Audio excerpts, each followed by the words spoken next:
Thank you. Ms. Swear, let's revisit, is it the Rahimi case? Is that the right name? Yes, sir, I believe so. Okay. Let's see what is the most compelling thing to learn from that case. How many times was this gentleman involved with shooting at people? I'm not sure in total, but it seems like at least 6 or 7. Okay, and he was released based on what charge? He was facing a charge and released? The first time he was facing at least one felony domestic violence charge and at 2 others. I'm not sure whether they were misdemeanors or felonies under Texas law. Okay. Is it pretty fair to say that this guy should not have been out on the streets? Absolutely not. He was very clearly a danger to both specific individuals and the public at large. Mr. Manguel, is this a common problem where our criminal justice system has a revolving door when it comes to people who are exhibiting violent behavior?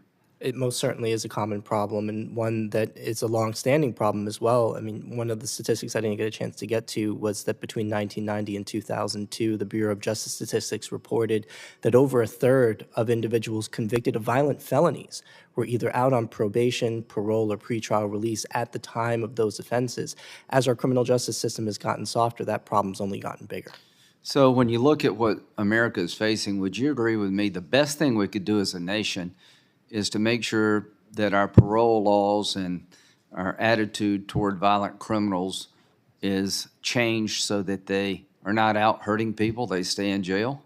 I think that's exactly right. I mean, one of the biggest challenges that we currently face, as evidenced by the data on the role that repeat offenders play in serious gun violence, is that we are systematically failing to draw and enforce a line as to how much repeated criminal conduct we are willing to accept and tolerate. Well, if your proposition is true, America would be responding in a certain way.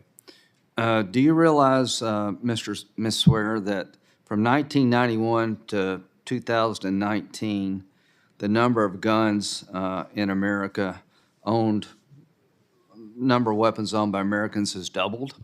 I am aware of that, yes, Senator. Do you are aware of the fact the number of concealed carry permits have increased by 7-fold? I know it has increased exponentially. I will take you at your word that it's roughly 7-fold. Are you aware that between 2019 and 2020, 58% increase in gun purchases by African Americans, 43% increase by Asians, 46% increase in purchases by Latino Americans, 40% of those purchases are made by first-time gun buyers? Are you aware that from 2005 to 2020, a 77% increase in gun ownership by women, and that from 2019 to 2020, a majority of people buying guns were women? Are you aware of all that? Yes, Senator, I am. Why do you think that's going on?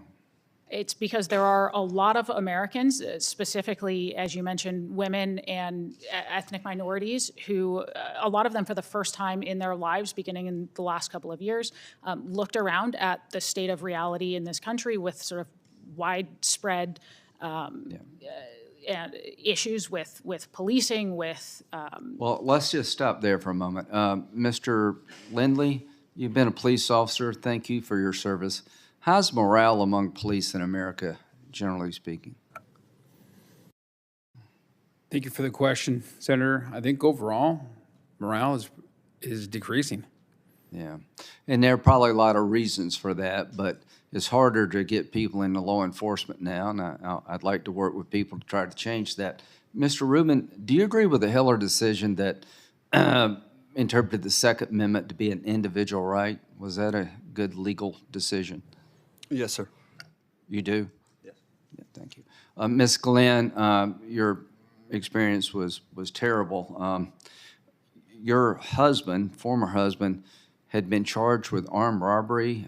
Had he been convicted of armed robbery, or I don't know, make sure I got Yes, many years before the incident, yes. Okay, and he had actually been charged with kidnapping you too. Yes. Before the shooting.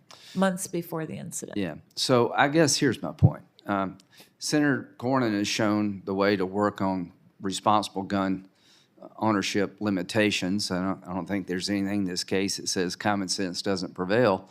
But this Bruin case and Heller case are important in my view.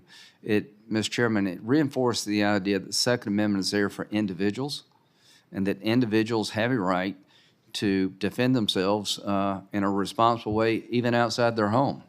So what I would hope this committee could do is end, to the extent possible, the revolving door policies that allow people time and time again to come back out on the streets, hurt their fellow citizens.